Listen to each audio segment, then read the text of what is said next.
Seja bem-vindo ao canal Pensando e Conhecendo. Se você não é inscrito no canal, não se esqueça de se inscrever, curtir, comentar e compartilhar. Vamos ao vídeo!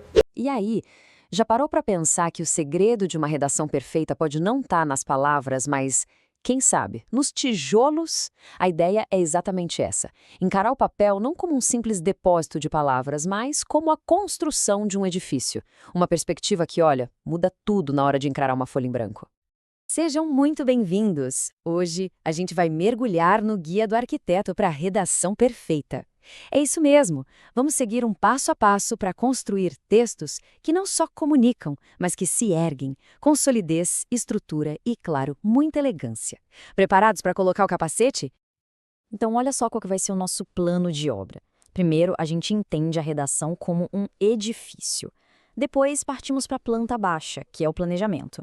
Em seguida, a gente monta a estrutura de ouro da argumentação, dá os acabamentos finais com muito estilo e, por fim, o segredo para manter tudo de pé: construir o hábito. Beleza, então vamos mergulhar de cabeça nisso. Toda grande construção, seja um arranha-céu ou uma redação nota mil, precisa basicamente das mesmas três coisas, sabe?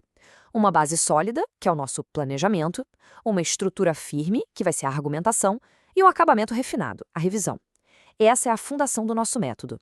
E agora a gente entra na fase que, olha, pode definir tudo: a planta baixa. Pensa comigo, nenhum arquiteto começa a levantar paredes sem um projeto bem detalhado, certo? Pois é, na escrita a lógica é a mesma. Planejar não é o opcional, é o que garante que o nosso edifício textual não vai desmoronar lá na frente. Mas pensando bem, qual é aquele erro clássico, sabe? Aquele que quase todo mundo comete quando vê o tema da redação. Aquele impulso que até parece produtivo, mas que na verdade é um atalho para um texto bem frágil. É isso mesmo, sair escrevendo de cara sem nenhum napa, sem direção. As melhores redações, aquelas que a gente lê e parecem que fluíram com uma naturalidade incrível, nascem muito antes da primeira palavra ser digitada. Elas nascem no silêncio do planejamento, naquela organização genial das ideias. E como é que a gente desenha essa planta baixa, então? É um processo de 3 passos que são essenciais. É o verdadeiro pulo do gato. Primeiro, analisar o tema a fundo. Segundo, fazer uma chuva de ideias, um brainstorming mesmo sem filtro nenhum. E terceiro, criar um roteiro que vai ser o nosso guia em toda a construção. Na prática, é mais ou menos assim, ó. Na hora de analisar o tema, a dica é circular as palavras-chave para nunca fugir do foco. Depois, na chuva de ideias, é jogar no papel tudo que vier à cabeça: fatos, notícias, livros, filmes. E por fim, no roteiro, é hora de decidir a ideia central, a tese e os 2 argumentos que vão sustentar essa ideia. Simples, né? E muito poderoso. Bom, com uma planta baixa prontinha na mão, aí sim a gente pode começar a erguer a estrutura. E para isso, gente, existe um modelo que, olha, é testado e aprovado. Uma verdadeira estrutura de ouro que sustenta os textos mais eficientes. Pensa nela como o esqueleto de aço do nosso edifício. E pode acreditar, essa estrutura toda se resume a um número: 4. Apenas 4 parágrafos. Se forem bem construídos, já são o suficiente para criar uma redação coesa, clara e super impactante. Menos é mais quando a estrutura é boa. E a divisão é aquela clássica, que funciona, que é uma beleza: um parágrafo de introdução para apresentar o projeto, 2 parágrafos de desenvolvimento, que são os andares da nossa argumentação, e um parágrafo de conclusão para colocar o telhado e fechar a obra. A introdução é o cartão de visitas do texto. A estratégia aqui é começar de um jeito mais amplo, contextualizando o tema. Quem sabe com um fato histórico, uma citação, e depois ir afunilando até chegar na tese. É como mostrar a maquete do prédio antes de convidar para entrar, sabe? Já os parágrafos de desenvolvimento, esses são o coração do edifício. É aqui que a gente vai explicar e, o mais importante, provar aqueles argumentos que definimos lá no roteiro.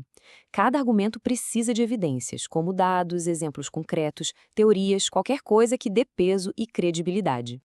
E aqui vai um detalhe que faz uma diferença danada: os conectivos. Essas palavrinhas funcionam como o cimento que une os tijolos, sabe? Usar um "em primeira análise" para começar o primeiro argumento e um "ademais" para começar o segundo cria uma transição suave, profissional, mostra que o texto foi pensado. Para fechar, a conclusão. O objetivo aqui é amarrar tudo. E a regra de ouro, gente, é sem ideia nova, por favor. A gente deve retomar a tese, reforçando a ideia principal. E no caso específico do Enem, é fundamental detalhar uma proposta de intervenção, respondendo aquelas 4 perguntinhas-chave.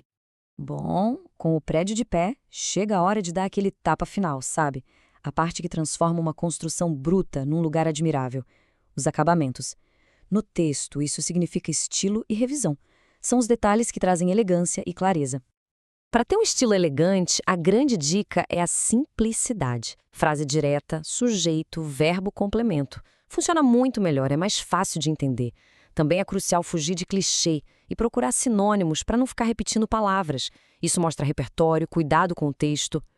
Olha só esse exemplo, que legal! Trocar uma expressão batida como nos dias de hoje por no cenário brasileiro contemporâneo já dá outra cara pro texto, né? É um ajuste pequeno, mas que tem um impacto enorme na qualidade da escrita. E a lapidação final é a revisão. Um passo simples, mas que, nossa, muita gente pula. O segredo é dar uma pausa antes de reler, sabe? Descansar um pouco a vista.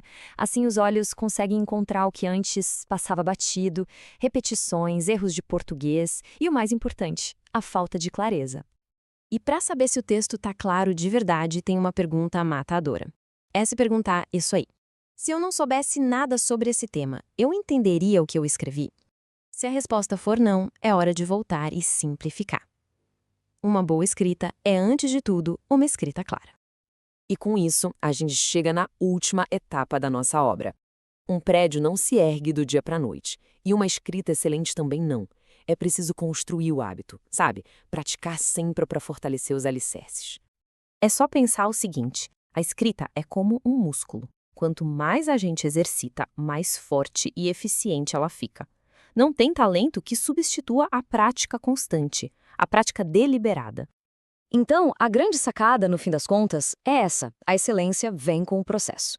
A redação nota máxima de hoje é, na verdade, o resultado de dezenas de outras redações medianas que foram escritas antes. É a prática que leva à maestria. E agora, com essa planta baixa e todas essas ferramentas em mãos, a questão não é mais se dá para fazer, mas quando. Qual será o próximo edifício textual a ser construído por quem nos assiste? A fundação já está pronta. Se você gostou do vídeo, não se esqueça de se inscrever no canal, compartilhar, curtir e comentar. E até o próximo vídeo!